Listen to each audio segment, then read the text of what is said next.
Bienvenidas y bienvenidos a esta Open Class.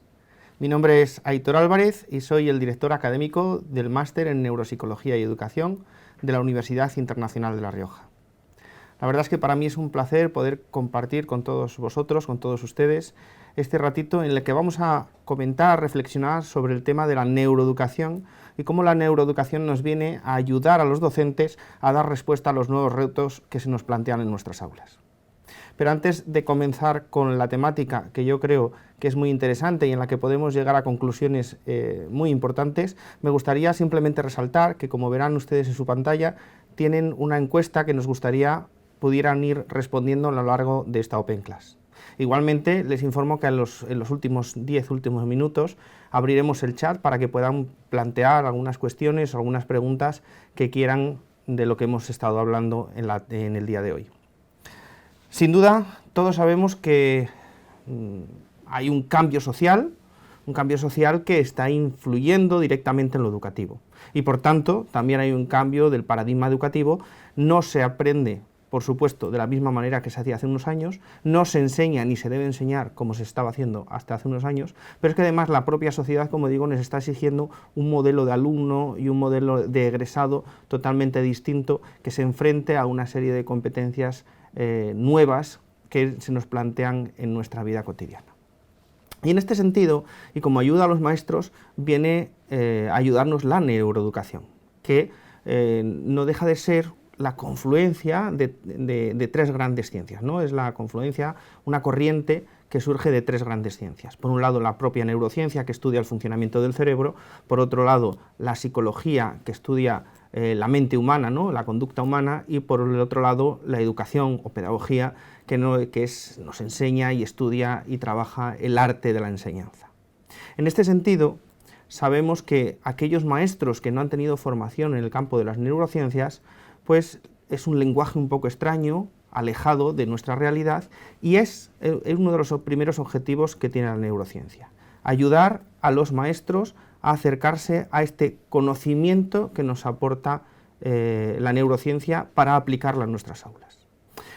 Si bien no debemos ser expertos en neurociencia, no es necesario que los maestros seamos expertos en neurociencia, pero sí que debemos de conocer algunas funciones básicas de nuestro cerebro, cómo funciona el cerebro de nuestros alumnos. Lo que somos, lo que sentimos y, por supuesto, cómo aprendemos es producto de nuestro cerebro. Si nosotros sabemos cómo aprende el cerebro de nuestros alumnos, sabremos cómo tenemos que enseñarles. Y ahí es la cuestión básica que nos viene a aportar la neuroeducación. Debemos conocer los procesos neurobiológicos básicos que permiten el aprendizaje de nuestros alumnos. Y en este sentido, y de lo que vamos a hablar hoy por la tarde o por la mañana con nuestros compañeros de Latinoamérica, os lo resumo en estas ideas generales que vamos a profundizar poquito a poco en ellas. El cerebro como elemento esencial en el aprendizaje, como elemento esencial en toda nuestra vida. Sabemos que ahora hay un interés muy grande por todo lo que es la neuro, ¿no? Por el conocimiento del cerebro. Y nosotros como maestros debemos entrar dentro de esta fiebre por la neuro. En este sentido, debemos saber que las emociones son fundamentales en el aula y va a ser una de las grandes aportaciones de la propia neurociencia, ¿no? Las emociones en el aula activan la curiosidad y la atención, aspectos que son imprescindibles para facilitar la memoria y el aprendizaje. Por otra parte, también hablaremos hoy por la tarde, o por la mañana desde Latinoamérica, que el conocimiento de algunas áreas cerebrales o regiones cerebrales y su funcionamiento nos permiten adaptarnos al aprendizaje. Si yo sé cómo funciona el cerebro de un alumno, como decíamos, sé cómo puedo enseñarle. En este sentido, por ejemplo, podemos hablar, por poner un ejemplo, del lóbulo frontal, ¿no? Concretamente la corteza cerebral, donde se dan las funciones ejecutivas. Si sé cómo funciona, sabré cómo adaptarme para que el alumno aprenda mejor y por tanto el rendimiento sea mejor y mi enseñanza sea de mayor calidad, porque mi práctica docente también es mejor. Tenemos que adaptarnos, y esto está sobre la mesa, a las nuevas metodologías activas. Les llamamos metodologías activas porque es el nombre que se les ha asignado, pero es que ahora las pasivas ya no existirían. Tenemos que abandonar, y estamos abandonando en la educación, todas esas metodologías en las que el profesor imparte conocimiento y el alumno aprende. Ahora mismo los alumnos deben ser promotores de su propio conocimiento. Deben ser responsables de su propio conocimiento. Nosotros debemos tener guías orientadores en ese aprendizaje. Y en ese sentido es por el que va la neuroeducación. Pongo algún ejemplo, ¿no? El juego, que es algo innato al ser humano. Desde bien pequeños los niños aprenden a través del juego sin un profesor al lado, pero es que eso lo tenemos que ir adaptando a las diferentes etapas de la vida y diferentes edades de nuestros alumnos, pero el juego es fundamental, es algo fundamental en el cerebro del ser humano. En ese sentido también la gamificación, otras metodologías activas como por ejemplo el trabajo cooperativo o el aprendizaje por proyectos. Todos ellos van encaminados con los mismos objetivos o están en la misma línea que la propia neuroeducación. ¿Y esto para qué edades? Porque muchas veces tenemos en nuestra cabeza como docentes el pensamiento de que cuanto antes hagamos, mejor. Evidentemente los primeros años de vida de los alumnos son muy importantes, pero no son los más importantes. Toda la vida del ser humano es importante, en la medida del aprendizaje me refiero. ¿Y por qué? Porque hemos descubierto, desde la propia neurociencia nos aporta que el ser humano, el cerebro del ser humano es un cerebro plástico, ¿no? La plasticidad cerebral, es decir, tenemos capacidad de aprendizaje a lo largo de toda la vida y por tanto eso lo tenemos que tener en cuenta. Igualmente que sabemos ahora el tema de la neurogénesis, es decir, que generamos a lo largo de nuestra vida neuronas. Esto no lo sabíamos antes y por tanto creamos diferentes mitos, ¿no? Como por ejemplo el de los 3 primeros años de vida de los alumnos, en los que eran esenciales y fundamentales para el aprendizaje. Son muy importantes, pero no son esenciales. Hay un momento a lo largo de nuestra vida que también es esencial y fundamental, que es la adolescencia, en la que el cerebro funciona de una manera diferente al resto de nuestra vida, en el que la forma de ser de nuestros alumnos cambia por completo y nos tenemos que adaptar a ese pensamiento, a esa forma de ser, de aprender, para poder dar respuesta a sus necesidades. En este sentido también, y ya nombrando algunos de los neuromitos, es fundamental trabajar a través de la neuroeducación y formarse en neurociencia, en el sentido en el que en las escuelas todavía quedan muchos mitos arraigados y muy arraigados, ¿no? Algunos ya se van conociendo y ya vamos eliminándolos de nuestro día a día, como el que solo utilizamos el 10% del cerebro, o el efecto Mozart, o el hemisferio izquierdo y hemisferio derecho, o en los estilos de aprendizaje. Todos estos neuromitos que son malas interpretaciones de estudios científicos, porque ese lenguaje que utilizaba la neurociencia nos quedaba un poquito lejos a los maestros. Ahora, a través de la neuroeducación, ese puente que nos aporta la neuroeducación para entender lo que nos dice la neurociencia, pues es mucho más fácil desmitificar todo lo que está en relación con el desarrollo del aprendizaje.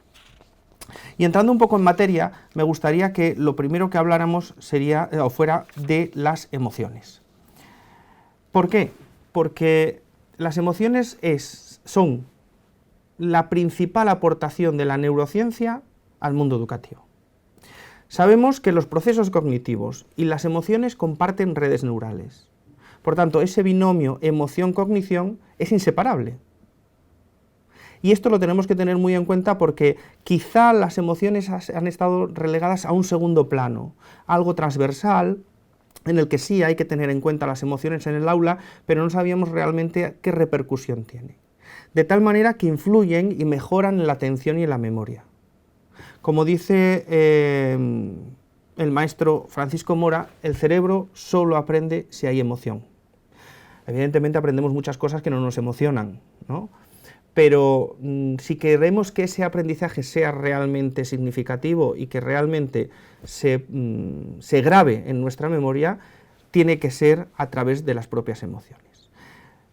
¿Qué nos dicen de las emociones la neurociencia? Lo podemos resumir de una forma, ¿no? Porque vamos a estar un ratito, no podríamos hablar de todo lo que nos aporta la neurociencia, que es muchísimo, vamos a simplemente tocar los puntos más fundamentales.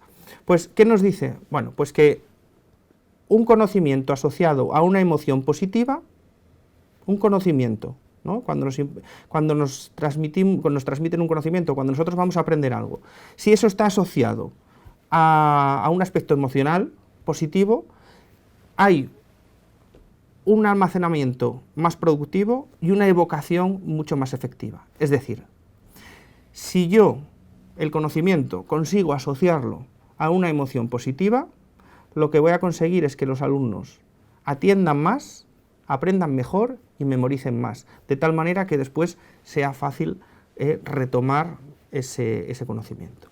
Un aspecto que vamos a tratar hoy por la tarde también, y ya lo estábamos diciendo, memoria y aprendizaje son dos cuestiones que van unidas. Hablaremos después de la memoria porque creo que es fundamental y debemos entenderlo en el camino en el que nos indica la neuroeducación.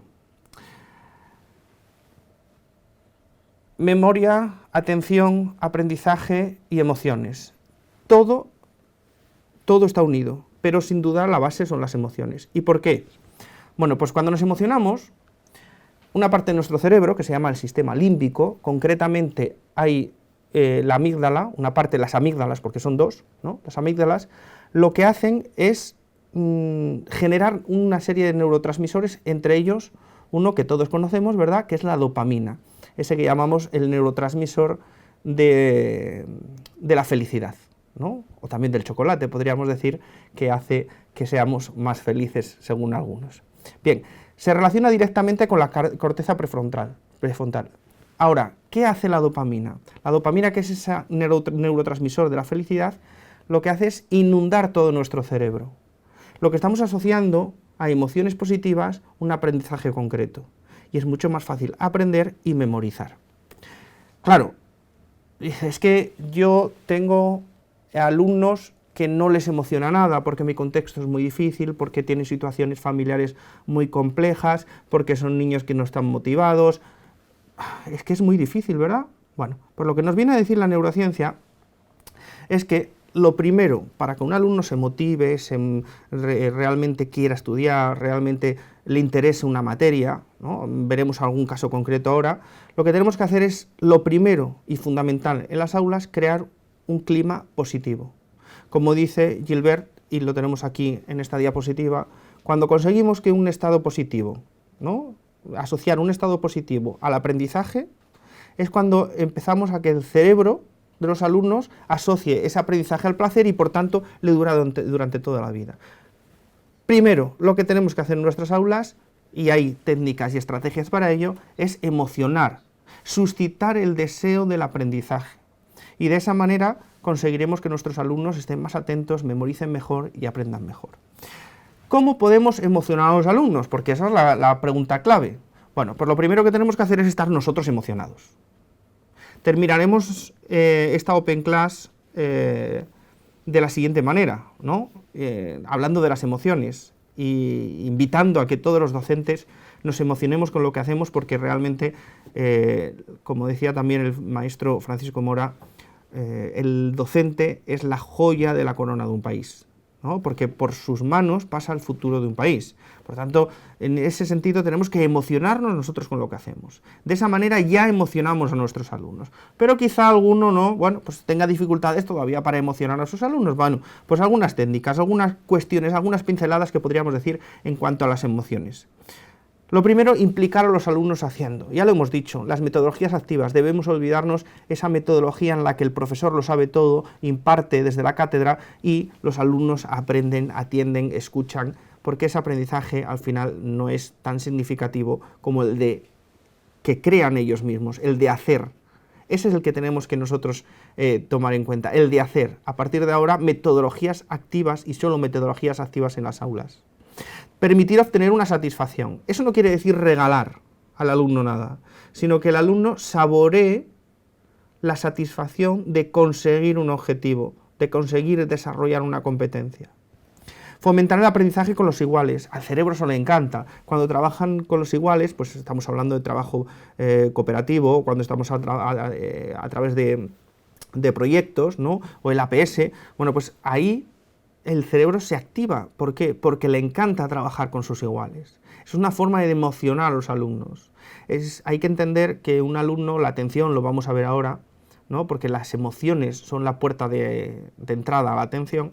Pues un alumno que no está emocionado no atiende, y si no atiende no aprende, y si no aprende no hay memoria tampoco, y por tanto lo único que le va a interesar es molestar, ¿no?, que es una de las cuestiones que nos preocupan mucho a los docentes, ¿no?, cómo enganchar a esos alumnos que se desvían del circuito educativo y se van a otros temas, ¿no? Bueno, generar emociones agradables asociadas al aprendizaje, ya lo hemos dicho. Las competencias emocionales no deben sustituir a las cognitivas, sino que deben complementarlas. Lo que yo quiero transmitir hoy es que las emociones son fundamentales en las aulas. Debemos trabajar las emociones en dos líneas. Primero, en emocionar al alumno, pero también trabajar las emociones de una forma ordenada. Cuando trabajamos las emociones, que las solemos trabajar en educación infantil, es decir, entre los 0 y 5 años, aproximadamente es cuando más se trabajan, debemos alargarlo a la vida escolar de los alumnos, ¿no? A toda la vida escolar de los alumnos. Las emociones hay que trabajarlas de forma planificada. No vale decir, bueno, pues parece que hay miedo, vamos a trabajar un poco el miedo. Bueno, pues parece que hay angustia, vamos a trabajar un poco... No, hay que trabajar de forma planificada y ordenada las emociones en el aula. Emocionar al alumno para que haya esa atención, esa memoria, para que se activen esas redes y para que se activen esa satisfacción, pero evidentemente tenemos que trabajar también las emociones porque deben conocer las emociones, digerirlas, entenderlas y, por supuesto, después trabajar con ellas. Establecer programas de educación emocional, en definitiva. Eso es lo que tenemos que hacer. Pero, repito, y permítanme, si un maestro no se emociona, no va a conseguir que se emocione su alumno. Por tanto, nosotros también tenemos que emocionarnos y nosotros tenemos que saber cómo funciona el cerebro de un alumno, porque eso también nos emociona. Porque vamos a ver qué debemos de hacer y cómo debemos de hacerlo en el aula para tener unos resultados satisfactorios, que es lo que queremos todos los maestros. En ese sentido también, yo creo que una de las grandes preocupaciones de los maestros, de los docentes, de los profesores, es la atención. Y como decíamos, las emociones son la puerta hacia la atención, la puerta que abre la atención. Vamos a partir de la idea de que la atención es limitada, y eso debemos saber, ¿no? Eso lo debemos saber porque en muchas ocasiones queremos que nuestros alumnos estén sentados durante mucho tiempo, escuchándonos, haciendo poco, a lo mejor mucho, no lo sé, pero estén sentados, organizados, trabajando, haciendo o escuchando, pero es que la atención es limitada. Y lo que tenemos que conocer los maestros es cómo funciona la atención, porque si bien parece que la atención es una, como nos explican Peterson y Posner, que es la teoría de las redes atencionales, hay más de una red atencional. Y tenemos que saber cómo trabajar con cada una de las redes atencionales y de qué manera conseguimos la atención de nuestros alumnos. Si bien no lo vamos a conseguir nunca con aquel viejo método que utilizamos todos los maestros de, por favor, ¿podéis prestar atención? Eso no funciona. Y de hecho, funciona los primeros 3 minutos, 2 minutos, es decir, cuando pegas un bocinazo, poco educativo, pero algunas veces lo tenemos que hacer, y dices, ¿me prestáis atención?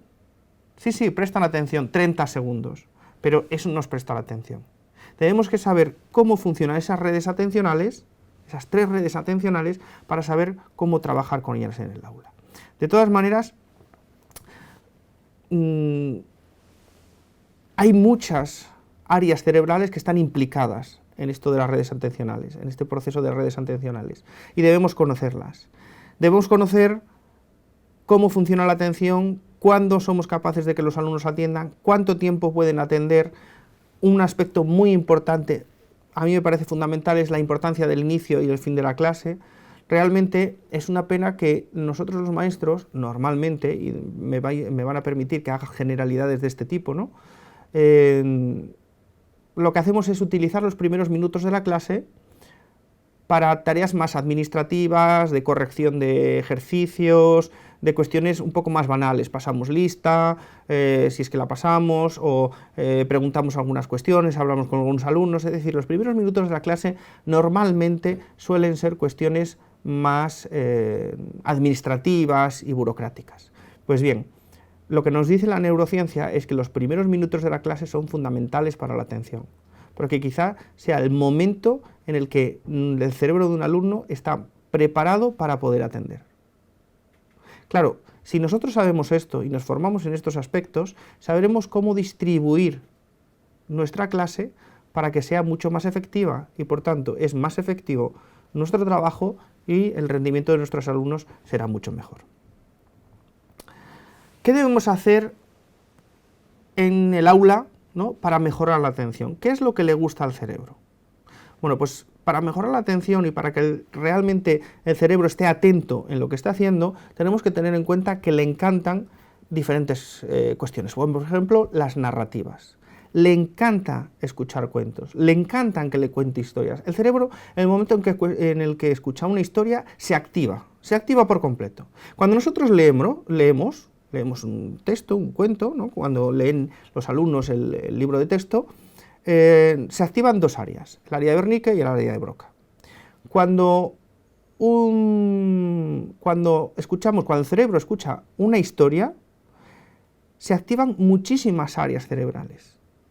Incluso podríamos decir que en algunos momentos, y dependiendo del cuento, la historia, si requiere movimiento o la imaginación de movimiento, se están activando hasta las áreas motoras. ¿Qué quiere decir? Que se activa por completo. Como esas redes atencionales están repartidas por diferentes áreas cerebrales, lo que estamos haciendo es activar esas áreas cerebrales que están relacionadas con la atención y por tanto estamos captando la atención de los alumnos.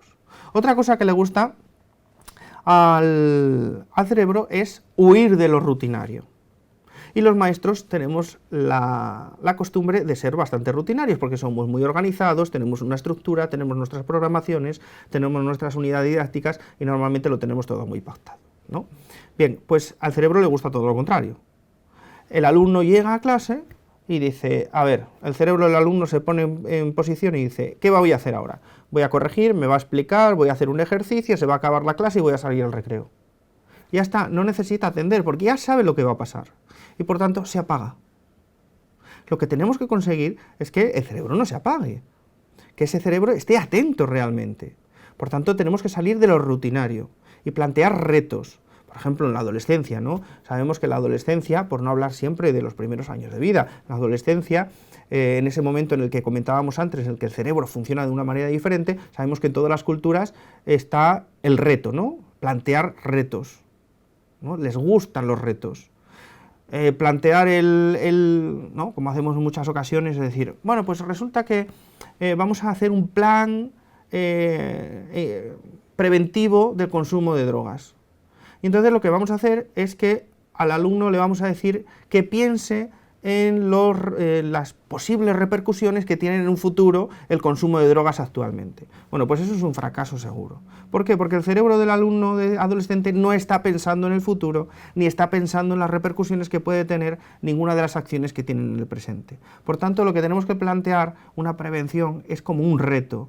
El reto de no recaer o no caer en una serie de circunstancias, que hemos puesto el ejemplo de las drogas, ¿no? El planteamiento de un reto, no el de, bueno, pues resulta que es mejor prevenir porque si resulta... No, el cerebro del adolescente no está en eso. Por tanto, lo rutinario lo tenemos que olvidar. También la cooperación, como decíamos antes, cooperar es activar el cerebro.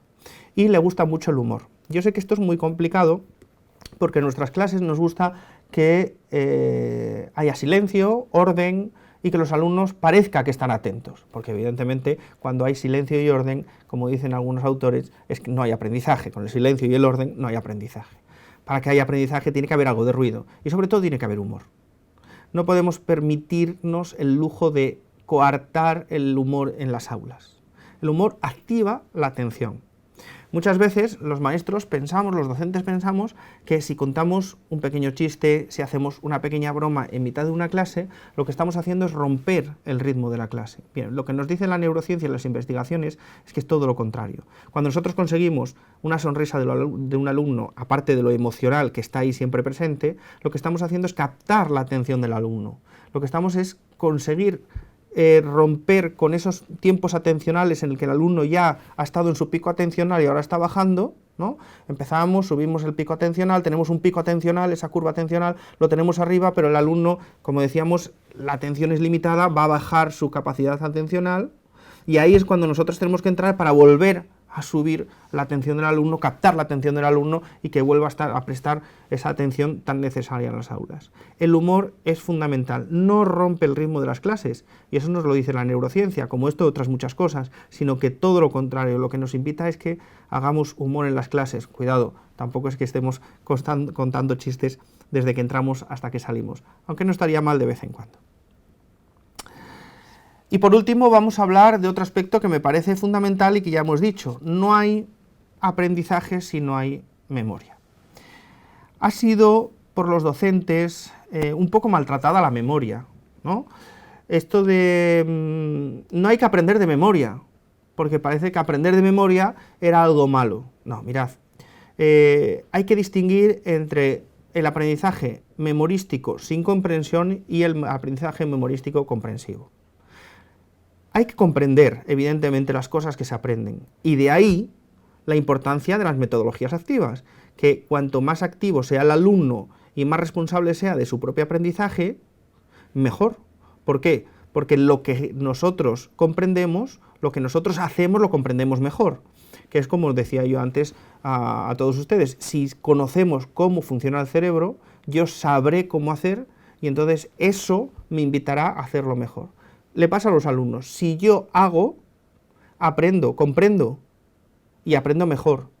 Pero eso tiene que ir unido de la memoria. Lo que yo aprendo tiene que estar presente, tiene que sellarse en mi memoria. Porque si no, después no voy a evocar los aprendizajes, no voy a evocar los contenidos que tengo, no voy a evocar conocimiento previo y no puedo generar nuevos aprendizajes. La memoria es fundamental. Si no hay memoria, no hay aprendizaje. Y por tanto es determinante la consolidación de los recuerdos. Tenemos que saber cómo funciona la memoria. Y es que, al igual que la atención, no solo existe una memoria, eso lo sabemos, pero a lo mejor no hemos profundizado todo lo que debiéramos en el conocimiento de cómo funciona la memoria para saber cómo puedo hacer que los alumnos memoricen más y mejor. De esta manera nos podemos centrar en una concreta, memoria de trabajo, que es una de las cuestiones que nosotros en las aulas vamos a tener que trabajar mucho y que está muy relacionada con las funciones ejecutivas y que se deben entrenar, ¿no? Las funciones ejecutivas se deben entrenar. Los alumnos, evidentemente, tienen un aprendizaje previo, pero las funciones ejecutivas y los procesos hay que entrenarlos. Bien, diferentes tipos de memoria. Hablamos un momentito de la memoria de trabajo. La memoria de trabajo es una memoria a corto plazo, que no es la memoria a corto plazo, ¿no? La memoria de trabajo o la memoria operativa es una memoria que, además de un almacenamiento a corto plazo, lo que hace es intervenir en el conocimiento que está ahí almacenado.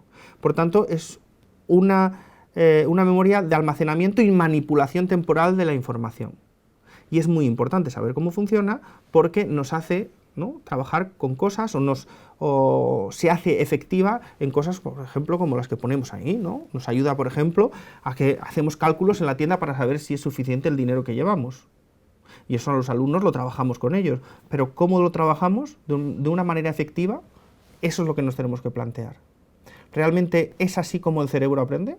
¿Realmente es así como yo tengo que enseñarle a un alumno el trabajar estos conceptos? Bien, otro ejemplo, cuando compramos, ¿no?, como comprendemos el texto que estamos leyendo para ahora un esquema después. Eso es lo que hace, ¿no? La memoria de trabajo lo que nos ayuda es a comprender un texto para después hacer un mapa conceptual o un esquema. Interviene en actividades muy complejas y es muy importante conocer cómo funciona. Por lo siguiente: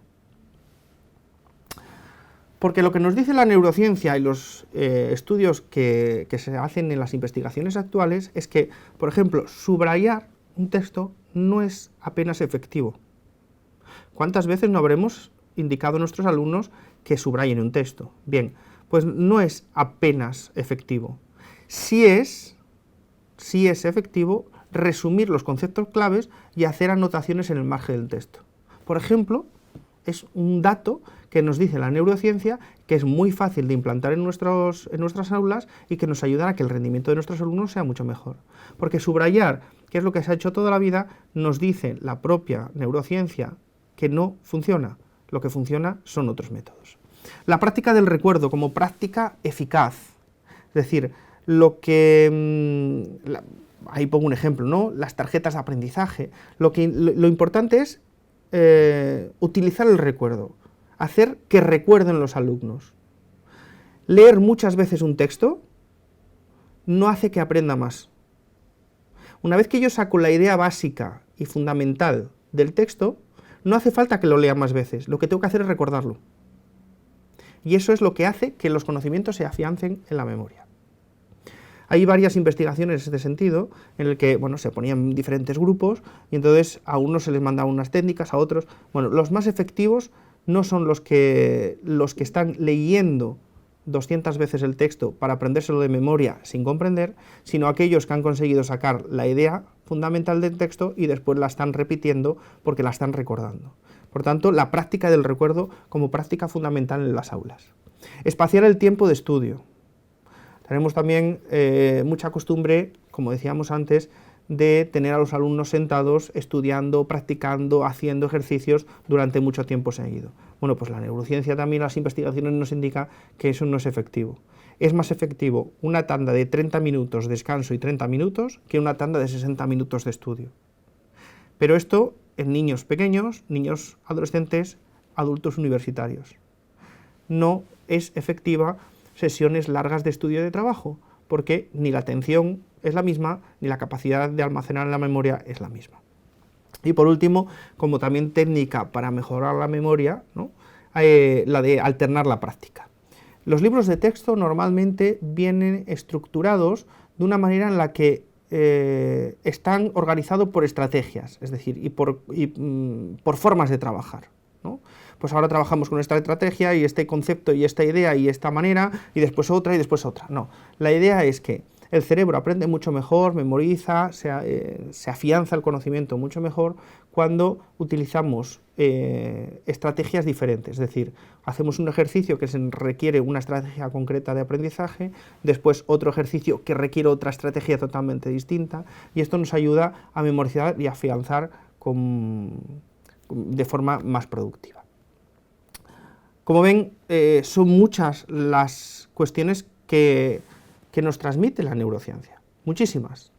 Aquí estamos dando unas pinceladas, unas ideas que yo creo que ya podrían poner en práctica mañana en sus aulas, ¿no? Hemos dicho algunas, pero hay muchas más.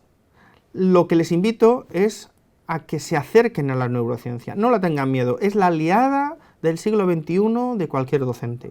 La neuroeducación, como dice Leslie Hart, enseñar sin conocer el cerebro va a ser como algo así como intentar diseñar un guante sin nunca haber visto una mano. Es imposible que nosotros consigamos todos los objetivos que queremos para nuestros alumnos sin conocer realmente cómo aprenden. Si queremos saber cómo enseñar, tenemos que saber cómo nuestros alumnos aprenden. De esta manera, y pasaremos ahora al chat por si tienen alguna cuestión, y ya veo que están respondiendo a la encuesta que les hemos dejado en la pantalla. Termino diciendo lo siguiente: debemos emocionarnos siendo docentes, principalmente porque es una de las profesiones más bonitas y más importantes del mundo, pero fundamentalmente porque para emocionar a nuestros alumnos debemos emocionarlos nosotros. Solo se aprende si hay emoción, y yo también digo que solo se ama aquello que se aprende. Entonces, lo importante, amad vuestra profesión, emocionaros con vuestra profesión y realmente emocionaréis a vuestros alumnos. Os invito a acercaros a toda la neurociencia, leed mucha neurociencia, que nos aportará muchos conocimientos para nuestra práctica diaria.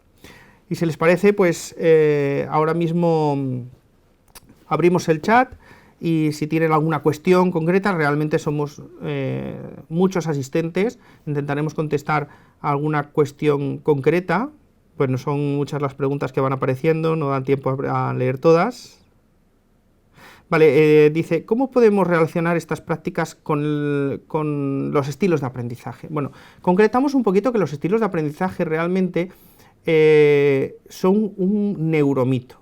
Es decir, un alumno no aprende mejor con un estilo de aprendizaje concreto. Puede tener preferencias por gustos, ¿no?, por ideas, tiene preferencias de un estilo concreto. Puede gustarle más lo manipulativo, por ejemplo. Pero no quiere decir que vaya a aprender más y mejor si solo le enseño a través de lo manipulativo. Por tanto, los neuromitos, que son esas verdades a medias o mentiras, o esas falsas verdades que dicen algunos, o mentiras completas, pues estarían ahí presentes, ¿no? Estilos de aprendizaje en las aulas, no existen los estilos de aprendizaje. Por tanto, todas estas técnicas y estas prácticas no las podemos conjugar con los estilos de aprendizaje, porque realmente lo que nos dice la neurociencia es que no es cierto, ¿no? Las investigaciones nos dicen que no es cierto.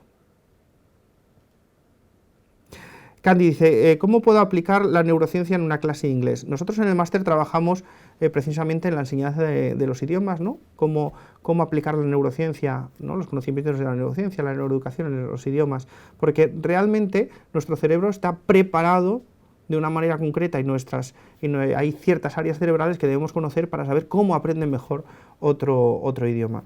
Es un tema muy, muy complejo ahora mismo en estos pocos minutos, pero desde luego la neurociencia nos da respuesta, no se ha olvidado de ese campo. ¿Algún libro que recomiende de neurociencia? Pues todos y ninguno, y me explico. Realmente no hay un libro mágico. Lo que tenemos que hacer es leer y leer artículos, revistas, libros, todo lo que nos venga de neurociencia, porque es que es casi el presente, pero va a ser el futuro. Sabemos que muchos países ya están empezando a diseñar los currículos oficiales, no solo a través de competencias que están alineadas con la neuroeducación, el desarrollo ese de competencias, y que tanto dolor de cabeza nos ha dado a los docentes, ¿no? Este desarrollo de las competencias, pero que no es tan difícil, la neurociencia nos lo pone fácil en ese sentido también, sino que todo aquello que nos venga a nuestras manos que es de neurociencia lo debemos leer. ¿Por qué? Porque, como digo, en algunos países los currículos oficiales ya están diseñándose basados en el conocimiento de la neurociencia. Es decir, se están diseñando los currículos en esta aportación de la neurociencia a la educación y, por tanto, los maestros no nos podemos alejar de esta realidad. Por tanto, libro como tal, manual como tal, no existe, pero sí que tenemos que acercarnos a la neurociencia a través de la formación continua del docente.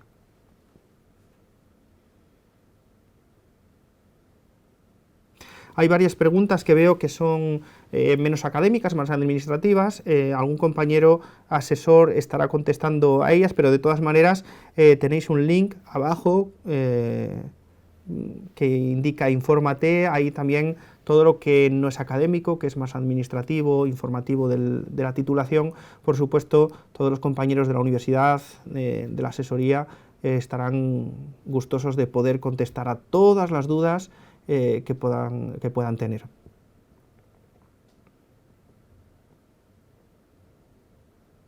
Bueno, hablan por aquí de las inteligencias múltiples.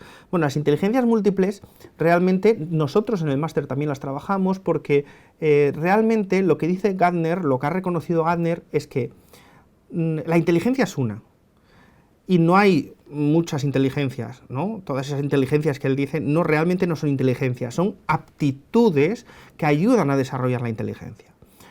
¿Qué pasa? Que él mismo lo dijo, además lo dijo aquí en España, en Oviedo, en una conferencia, dijo, si yo llego a llamar a la teoría de las inteligencias múltiples, teoría de las actitudes múltiples, pues realmente no me la hubiera comprado nadie. Entonces, las inteligencias múltiples se llaman así, no quiere decir que no exista la idea, pero sí el concepto no es tal cual. Es decir, no existen las inteligencias múltiples, pero sí las actitudes que ayudan a desarrollarlas. Y esas actitudes tenemos que tenerlas muy en cuenta, ¿vale? En el desarrollo y en la práctica docente. Por tanto, es un tema que la neurociencia también entra, también nos aporta ideas sobre ese tema y nos ayuda a aclarar estos conceptos pues, que yo creo que son básicos y fundamentales para cualquier maestro.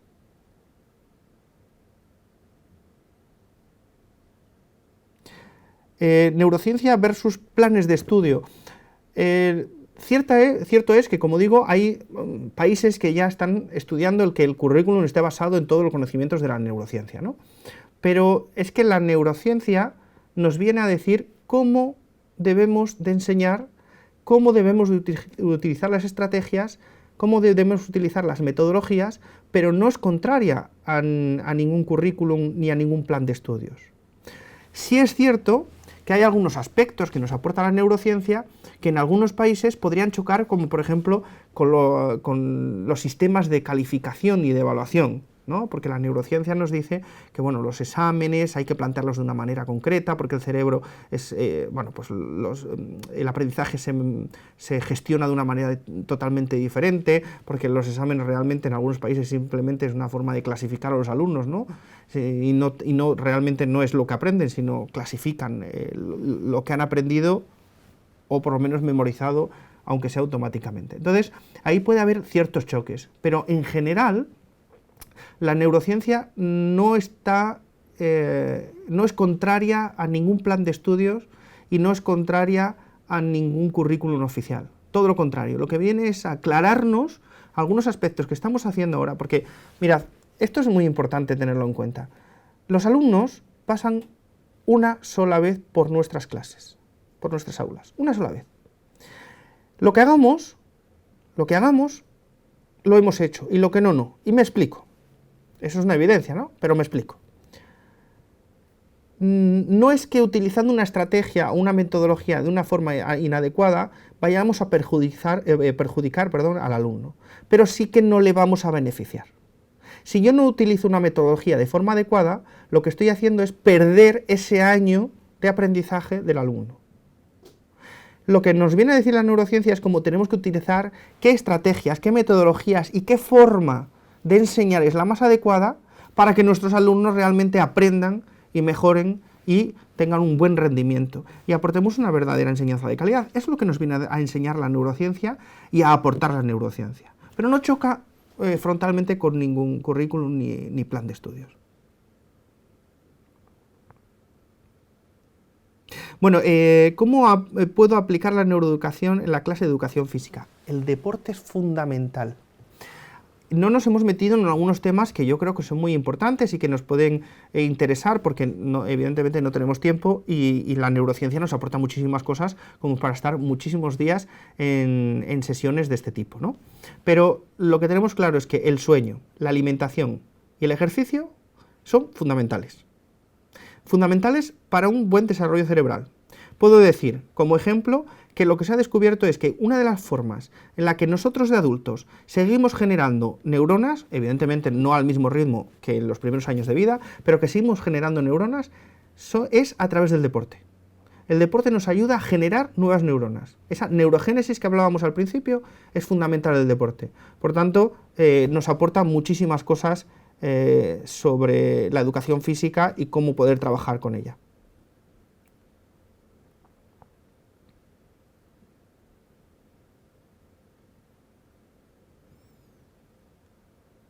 Bien, pues bien, con esto termino porque ha salido el tema. Estamos hablando de que la neurociencia nos aporta conocimiento para todos los alumnos, todas las edades. Nosotros concretamente nos centramos entre los 0 y 18 años porque no podemos abarcar más, si no sería inabarcable el estudio, pero es para todas las edades y para todos los alumnos, con cualquier capacidad, dificultad, trastorno, problemática. La neurociencia nos aporta conocimiento también para trabajar alumnos, como por ejemplo, con TDAH, o alumnos con dislexia, o alumnos con discalculia, o alumnos con sobredotación, ¿no? La neurociencia, hay estudios, está avanzando en ese campo, y evidentemente tenemos mucha información también para trabajar con todos aquellos alumnos que tienen una situación diferente o concreta. Por tanto, abarca no solo los alumnos de nuestras aulas que tienen un desarrollo que llamamos, entre comillas, normalizado, sino todos aquellos que tienen, como digo, características concretas. Si bien no tenemos más tiempo, me gustaría agradecer muchísimo vuestra atención, su asistencia, y espero poderme encontrar con todos ustedes en próximas sesiones de este tipo. Muchísimas gracias, quedamos a su entera disposición para que puedan consultarnos todas las dudas que tengan. Un saludo y muchas gracias.